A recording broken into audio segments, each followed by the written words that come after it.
Terminamos la explicación del tema describiendo la musculatura de la extremidad inferior.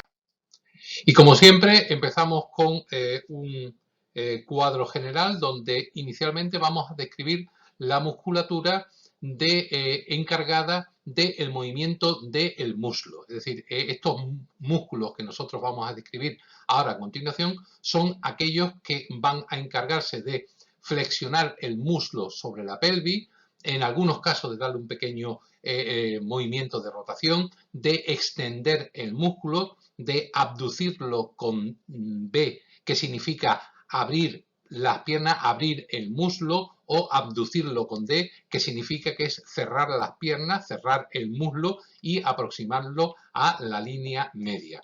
Este grupo de músculos que mueven el muslo son, por un lado, el psoas ilíaco, en segundo lugar, el grupo de los glúteos, glúteo mayor, mediano y menor, y después un amplio grupo de músculos que he englobado todo como músculos abductores, como tenemos el pectíneo, como tenemos los músculos, el pectíneo, el piramidal, una serie de músculos que van a encargarse fundamentalmente de cerrar las piernas y de aproximar ese músculo a la línea central. Pero no es en concreto un músculo, son varios músculos que en su conjunto vamos a llamar abductores. Y por último, un cuarto músculo que es el gracilo recto interno, que además de ser abductor, también va a jugar un papel importante en la flexión de ese muslo. Luego, los músculos que vamos a detallar, que son los que mueven el muslo, son el psoas, los glúteos, los abductores y el gracilo.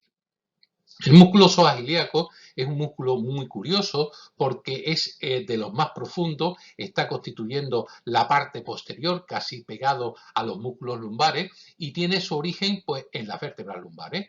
En estas vértebras lumbares, en alguna dorsal, forma este gran vientre muscular en la parte profunda del abdomen que se llama músculo psoas mayor. Y este vientre se va a unir con un segundo vientre que proviene de la fosa ilíaca que se llama músculo ilíaco. Por esto, este músculo en su conjunto recibe el nombre de músculo psoas ilíaco y se va a insertar distalmente al fémur, en concreto al trocante menor. Aquí lo vemos mejor dibujado, si queréis, el músculo psoas mayor, cómo viene y se inserta en las vértebras lumbares, cómo ese vientre baja hasta pasar por delante del ligamento inguinal y se une a un segundo vientre que es el músculo ilíaco y van a ir directamente hacia el trocánter menor, hacia el fémur. Este músculo tan profundo, este músculo casi abdominal, se va a tener una función muy importante en cuanto a que es el músculo más potente para producir la flexión del muslo sobre la pelvis. Aquí tenemos las manos del fisioterapeuta intentando tocar, este sería el fascículo ilíaco y este sería el fascículo del psoas, como pasan por delante del ligamento inguinal y estarían situados a este nivel, pues quizás al único nivel en el que lo podemos tocar, porque tocar el psoas a través del abdomen es bastante complicado porque aquí estaría todo el paquete intestinal. Bueno, pues ese gran músculo va a ser el músculo flexor por antonomasia del muslo sobre la pelvis, además de darle un ligero movimiento de rotación y también para servir pues para flexionar el tronco. Cuando nosotros intentamos flexionar el tronco y flexionar el muslo, lo que estamos activando es el músculo psoas. Contrario al movimiento del psoas, es decir, que se va a encargar de la extensión del muslo, vamos a encontrarnos con el complejo de los glúteos. Como veis, nos encontramos con tres glúteos distintos, el glúteo máximo o glúteo mayor, el glúteo medio y el glúteo menor o glúteo mínimo. El glúteo máximo es el más superficial, el glúteo mayor es el que corresponde a la nalga, es el que nosotros vemos normalmente, tiene su origen en lo que sería en el sacro y en el coxis y va a ir a insertarse mediante un tendón a lo que es el fémur. El glúteo medio es inferior, está debajo del glúteo mayor y se va a insertar en todo lo que sería el hueso ilíaco y va a tener su inserción distal sobre el trocánter, sobre el fémur. Y el glúteo menor o glúteo mínimo, veis que se inserta o su origen es también en el hueso ilíaco, pero a mitad de la pala ilíaca, y también se va a insertar en la cabeza del fémur. Estos tres músculos son los que constituyen el grupo de los glúteos, aunque veis que el glúteo mayor tiene un origen distinto al glúteo medio y al glúteo menor. Y también tienen funciones distintas. ¿Por qué?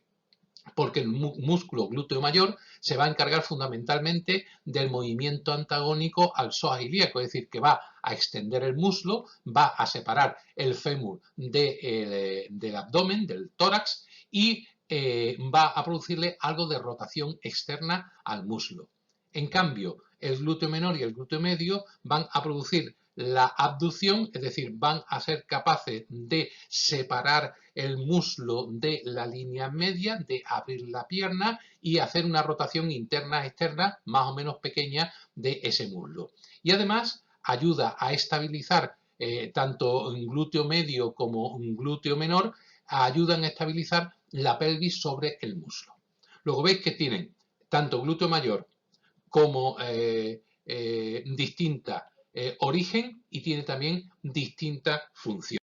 Ahí tenemos la visión macroscópica, donde tendríamos el glúteo mayor, donde tenemos el glúteo medio, donde tenemos el glúteo menor. Y donde nos queda muy claro que el glúteo mayor va a jugar un papel fundamental en la extensión del muslo y en cambio el glúteo medio y el glúteo menor una función fundamental en la abducción con B de ese muslo. Aquí os voy a poner un pequeño vídeo para que repasemos las inserciones y los movimientos de los glúteos. Inicialmente vamos a empezar con el glúteo menor.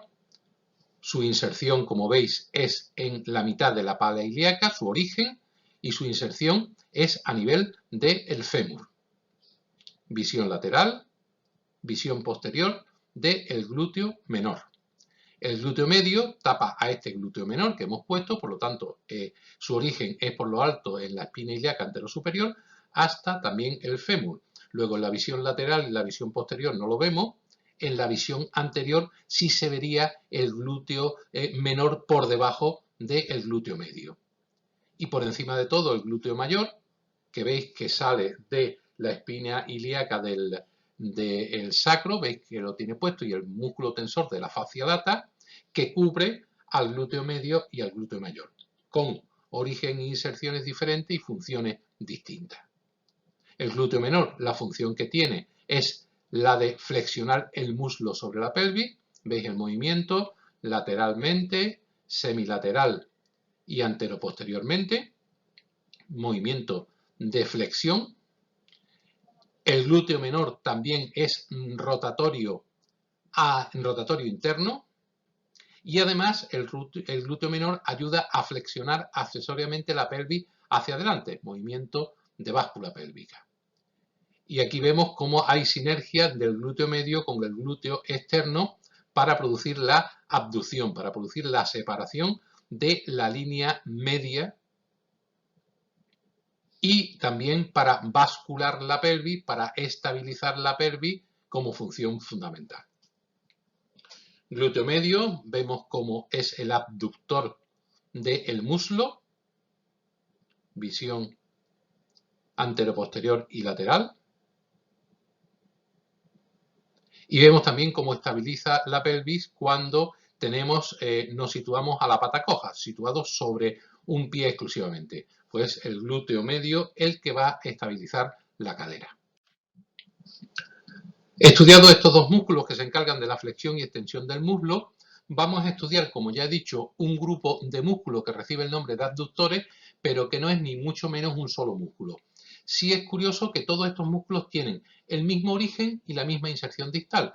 Todos se originan en la pelvis, en el pubis, ¿veis? Aquí tenemos el abductor mayor con origen en el pubis, el abductor medio con origen en el pubis y los abductores menores y el pectíneo, que también se originan en la pelvis, y el último sería el recto interno. Luego ahí tenéis todos los músculos que de alguna manera van a producir que se cierren las piernas y que aproximen el muslo a la línea media. ¿Por qué? porque la inserción distal del glúteo mayor, veis que prácticamente es en el 80% de la cara interna del fémur.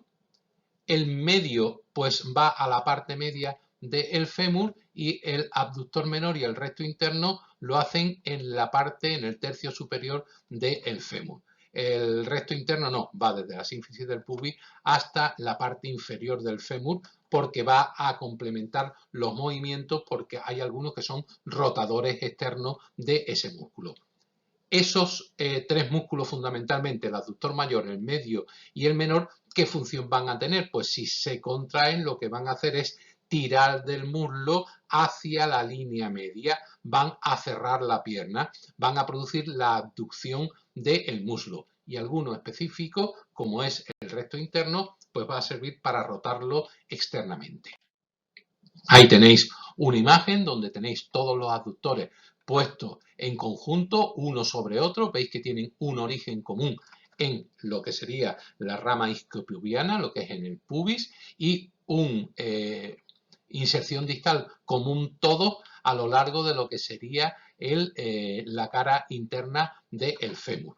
La función fundamental es que cuando estos músculos se contraigan, ¿qué van a lograr? Pues que se aproxime el muslo a la línea media y vamos a conseguir que se cierren las piernas. Es la abducción, aparte de que se pueda producir la rotación externa del muslo. Aquí os he detallado los principales músculos que producen abducción. Aparte de los abductores, el pectíneo, el recto interno, he añadido el psoas ilíaco, el bíceps largo y una porción del glúteo mayor. Ahí tenéis una representación gráfica de cómo se estarían pintados esos músculos en superficie. Veis que corresponden a la parte interna del muslo y esos músculos son los que se van a encargar de aproximar el muslo a la línea media. Y ahora nos queda un musculito que también es abductor, es decir, que también aproxima el muslo y la pierna a la línea media, pero como bien he dicho al principio, es un musculito y es un musculito que se llama gracil. Es musculito porque veis que su vientre muscular en comparación con los abductores es muy finito, muy finito. Es el músculo que tenemos más internamente en el muslo, es el que va a configurar el muslo por su parte interior, es el que le da la forma al muslo y se llama músculo gracil, ¿vale? El origen es en el pubis, va a insertarse en la tibia, es decir, que tiene una inserción inferior, veis que aquí tenemos el tendón, y que va a servir, aparte de ayudar a los músculos abductores a aproximar el muslo a la línea media, va a servir también para que se produzca la abducción de la pierna, puesto que tira también de la tibia, y también va a ayudar a que se flexione la tibia sobre el muslo. Ese músculo se denomina gracil. Y en esta diapositiva lo que os he querido poner para ver si lo dejamos claro es la diferencia que hay entre abductores de abrir, abductores con B y abductores con D de cerrar. Los músculos abductores propiamente dicho, con D, los abductores de la cadera son los que nosotros hemos estudiado. El abductor mayor, el mediano, el menor, el pectíneo, el recto interno, el psoas ilíaco, el bíceps y el glúteo mayor. Todos estos músculos son músculos sinérgicos y la función que tienen es aproximar la pierna, aproximar el muslo a la línea media. Los músculos contrarios serían los músculos antagonistas.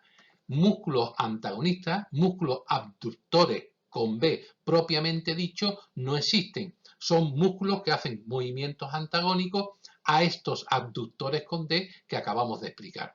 Dentro de estos músculos abductores de la cadera tenemos fundamentalmente el glúteo medio y el glúteo menor, que son los dos músculos fundamentales que producen la separación, la apertura del muslo, la apertura de las piernas, y una serie de músculos abductores secundarios como son los fascículos superiores del glúteo mayor, el tensor de la fascia lata y fundamentalmente el sartorio. De alguna manera, en este listado tenéis los músculos antagonistas, los músculos contrarios, los músculos que nos sirven para abrir la pierna. Glúteo, mediano y pequeño, deltoides del glúteo, que no lo hemos dado, pero que es el tensor de la fascia lata, el piramidal, el obturador y el músculo sartorio. Son los músculos que sirven para la apertura de pierna. La segunda función que nosotros vamos a coger y que vamos a estudiar, en este cuadro lo tenemos resumido, son los músculos que se encargan del movimiento de la pierna, no del muslo, sino los movimientos de la pierna, es decir, de la articulación de la rodilla desde la rótula hacia abajo. Y los movimientos que podemos hacer de la pierna son muy elementales, o bien la podemos flexionar sobre el muslo o la podemos extender. Y o la podemos rotar hacia el interior o la podemos meter hacia la línea media, es decir, abducirla o abrirla, cogerla y abrirla. Bueno, pues son dos grupos musculares los que fundamentalmente van a hacer ese tipo de movimiento. Hay un grupo muscular que está formado por 4 vientres que se llama cuádriceps crural, que se van a encargar fundamentalmente, como veis, de la extensión de la pierna y que están situados en la cara anterior del muslo, porque aunque bien su movimiento y su ejecución se hacen sobre la pierna, los vientres musculares van a estar junto con los aductores que ya hemos cogido y que hemos descrito en el apartado anterior. Y estos músculos que nos vamos a encontrar son el cuádriceps, que se llama así porque tiene 4 vientres musculares, y el músculo sartorio, cuyas funciones fundamentales son la extensión. Los contrarios, los músculos que producen la flexión de la pierna, pues se van a llamar músculos isquiotibiales, están situados en la parte posterior del muslo, es decir, que están situados posteriormente, por eso se llaman también grupos de los tendones de la corva, porque son las dos inserciones tendinosas que nos encontramos por detrás de la rodilla. Esa zona se le llama corva y está formado fundamentalmente por 3 músculos: el bíceps, el semitendinoso y el semimembranoso. Luego nosotros vamos a ver dos grupos musculares, el grupo del cuádriceps y el grupo de los isquiotibiales. Cuádriceps, gran músculo, el músculo más grande del organismo, el músculo más potente del organismo, que está formado por 4 vientres. De ahí viene el nombre de cuádriceps. Un primer vientre que es este anterior que estoy cogiendo y señalando, cuyo origen es en el hueso ilíaco y termina en la tibia pasando por lo alto de la rótula con el tendón rotuliano, ¿vale? Ese es el recto femoral. Se llama femoral para diferenciarlo del recto abdominal. Femoral nos está indicando de fémur, pues es uno de los vientres más potentes de lo que sería el cuádriceps. Debajo del recto femoral me voy a encontrar el vasto intermedio, por eso la línea está puesta discontinua, porque en este caso no lo estamos viendo, pero ahí existe un segundo vientre. Y después tenemos un vientre muscular en la parte interna del muslo y otro vientre muscular en la parte externa del muslo, que se llaman vasto medio y vasto lateral. El vasto medio es el que está situado internamente, el vasto lateral es el que está situado externamente. Los 4 vientres tienen su origen en el hueso ilíaco y los 4 músculos tienen su inserción distal en lo que sería en la tibia. ¿Cuál es la función fundamental que tienen estos músculos? Pues la función fundamental es la flexión del muslo y la extensión de la pierna. Sería poner la pierna en 180 grados, estirar la pierna lo más que se pueda. Bueno, pues cuando nosotros estiramos la pierna, lo que estamos poniendo en contracción es el músculo cuádriceps. Lo que estamos relajando, los antagónicos, son los isquiotibiales. Aquí tenéis las manos del fisioterapeuta que está indicándonos, pues en este caso, el vasto lateral, que es el músculo que tenemos situado interiormente. Este sería el vasto lateral. El recto femoral está situado en la parte anterior. Aquí tenemos perfectamente dibujado el recto femoral, ¿vale? Recto femoral, lo que sería el vasto externo y lo que sería el vasto interno. Superior a este cuádriceps me encuentro este músculo tan curioso que estoy señalando con el cursor, que sale desde el hueso coxal, desde la espina ilíaca anterosuperior, que cruza por encima del cuádriceps la pierna de la parte externa a la parte interna para insertarse en la tibia. Aquí lo tenemos muy bien dibujado y puesto en rojo la inserción tibial. Este músculo se llama músculo sartorio gracias a que, o inicialmente, porque se le conoce también como el músculo del sastre. La palabra sartorio viene de sastre. Y sabéis que los sastres, bueno, deberíais de saber que los sastres antiguamente, para coser, cruzaban una pierna sobre otra. Es decir, que tenían que aducir y flexionar la pierna, que es justo la función de este músculo. Por eso se dice que el músculo sartorio o el músculo del sastre, que va desde el hueso coxal a la tibia, la función que tiene es pegar la pierna a la línea media y flexionarla. Es decir, va a cruzar las piernas.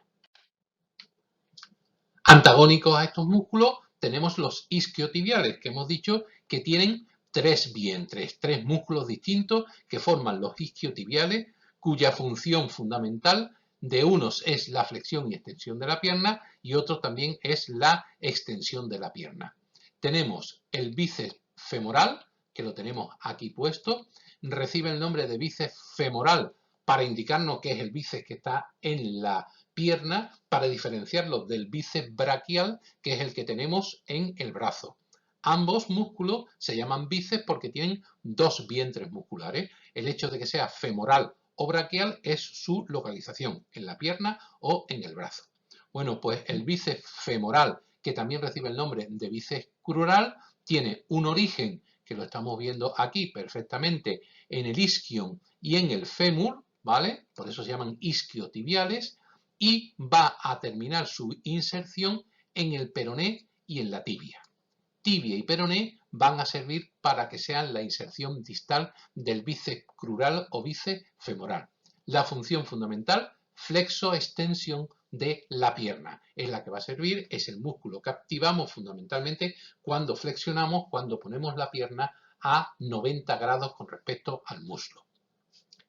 Junto con este músculo bíceps femoral tenemos dos músculos, el semitendinoso y el semimembranoso, cuyo origen es el mismo, es en el isquion, y cuya inserción distal también es la misma, que es en la tibia, cuya función fundamental es la extensión de la pierna. Bueno, pues ahí tenéis dibujado lo que sería el semitendinoso, y aquí tenéis dibujado en la parte más interna, justo por detrás del gracil, pues tendríamos el semimembranoso. Estos dos músculos, semimembranoso y semitendinoso, son, junto con el bíceps femoral, los que constituyen los músculos isquiotibiales y van a producir la extensión de la pierna. Para terminar con estos músculos y terminar con la localización de una musculatura a nivel del muslo, me gustaría deciros que tenemos un fallo desde el punto de vista anatómico, que es que entre el borde de tres músculos dejamos una estructura vital al aire.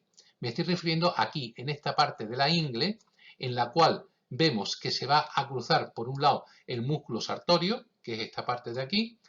Por la parte interna vamos a tener el músculo psoas ilíaco, el pectíneo y el aductor largo, y en la parte superior lo que vamos a tener es el ligamento inguinal. Bueno, pues entre esas tres estructuras dejamos o se deja un hueco anatómico que deja prácticamente al aire lo que sería la arteria y la vena femoral. Quiere decir que cualquier herida punzante sobre este triángulo femoral, o que también se llama triángulo de Scarpa, cualquier herida perforante que entre en ese triángulo puede producir rápidamente la muerte, porque rompería dos arterias o una arteria fundamental en su grosor y en su volumen de sangre, que es la arteria femoral. Es la típica cornada, herida en las corridas de toro, cuando el toro coge al torero y tiene la habilidad de introducir el cuerno por el triángulo de Scarpa.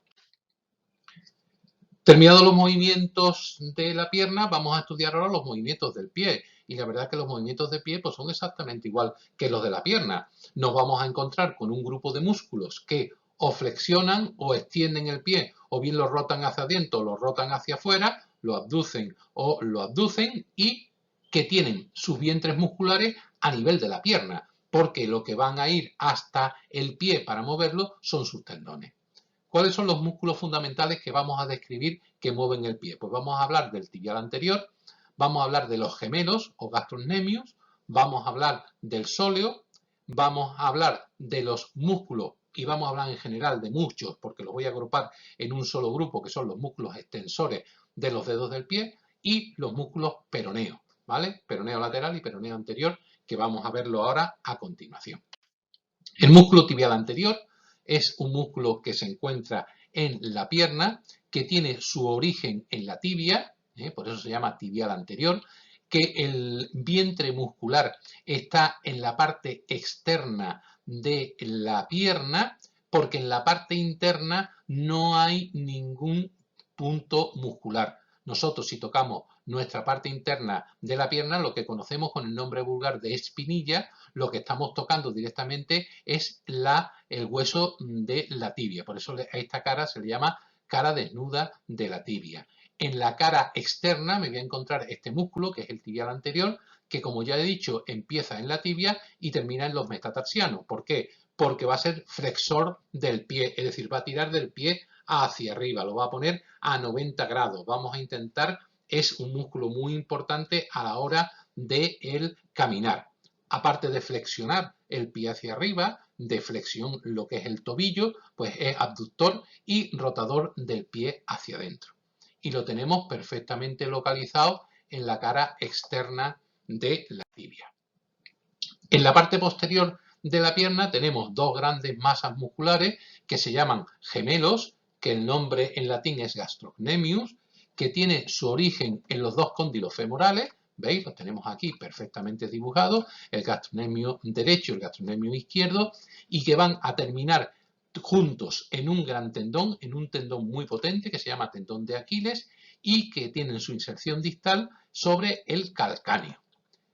Tiene el movimiento contrario al tibial anterior. Si hemos dicho que el tibial anterior era flexionar, los músculos gemelos lo que tienen la función es extender el pie. Lo que van a hacer es poner el pie de puntillas. Es el músculo que tienen más desarrollado las bailarinas de ballet. Son las que hacen que se puedan situar de puntilla. También sirve para flexionar la pierna, ¿vale? Y es fundamental para caminar. Y muchos autores pues dicen que es eso, los gemelos.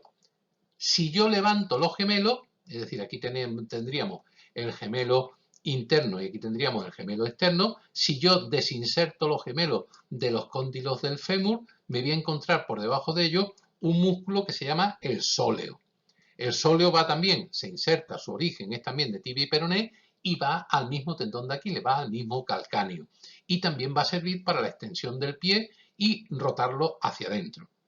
Como los tres tienen prácticamente la misma función, los tres los podemos agrupar en los que algunos autores llaman tríceps sural, ¿vale? El tríceps sural no es nada más que la suma del gastrocnemius lateral, del gastrocnemius medial, es decir, del gemelo externo, del gemelo interno y del sóleo, con un origen común, tibia y peroné, y con una inserción también común en el tendón de Aquiles en el calcáneo y con una función común, la extensión del pie. Después, en la cara más externa de la tibia, por la parte anterior, me voy a encontrar con un grupito de músculos muy finitos y alargados cuyos tendones van a terminar en la falange y que van a tener la función fundamental de que cuando se produzca la flexión dorsal del pie, es decir, cuando yo ponga el tobillo en ángulo recto, tire de los dedos hacia arriba, extienda los dedos. Todo ese grupo de músculos se llaman músculos extensores y se encuentran exteriormente al tibial anterior y posteriormente a este músculo que vamos a ver, que es el más externo, que son los músculos peroneos. Luego son los músculos que se encargan de extender y flexionar, extender los dedos y flexionar dorsalmente el pie. Ahí tenéis la visión de los extensores en lo que sería directamente el pie. Veis que el pie, como la mano, tiene un montón de musculitos pequeños que no estoy describiendo, el músculo abductor mínimo, el músculo flexor de los dedos, el músculo y los músculos extensores, que es este músculo que tengo aquí mandado, no este músculo, este tendón, que sería el extensor largo del dedo gordo y el extensor común de los dedos, que sirve para extender los dedos. Y nos queda por fin el último músculo que está situado externamente. Si queréis lateralmente, ¿veis? Aquí tengo el gastrocnemio, aquí tengo el tibial anterior, aquí tendría en medio lo que serían los extensores y aquí entre el gastrocnemio y el tibial anterior tendría los músculos peroneos. Estos músculos peroneos, tenemos el peroneo largo y el peroneo corto. Evidente, el peroneo largo se origina en la tibia del peroné, pero en la parte más alta, y baja su tendón, veis perfectamente, a través de la articulación del tobillo y de la parte del maleolo externo hasta el primer metatarsiano, y el peroneo corto, que en vez de insertarse en tibia y peroné tan alto, lo hace un poquito en el tercio medio, sobre todo del peroné, y más bajo en la tibia, que también va hasta el quinto meta.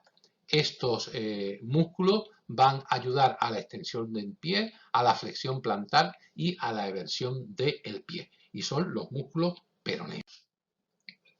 Con eso daríamos por explicada y por terminada todo lo que es o todo lo que son los músculos de la anatomía humana. Nos queda hablar de las principales afecciones del sistema muscular. Las alteraciones de los músculos en principio pueden ser muy simples.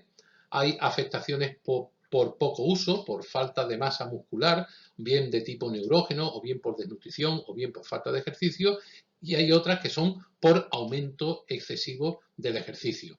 Cuando hay una disminución llamamos atrofia muscular, cuando hay un exceso de ejercicio pues hablamos de hipertrofia muscular. Y hay un grupo de alteraciones del sistema muscular que se llaman distrofias musculares, que son un conjunto de enfermedades heredadas, son ese conjunto de enfermedades raras que producen alteraciones de los músculos esqueléticos y como consecuencia de ellas pues se producen esas parálisis y esas enfermedades que en algunos casos podemos ver. Luego, afecciones, atrofia, hipertrofia y distrofia.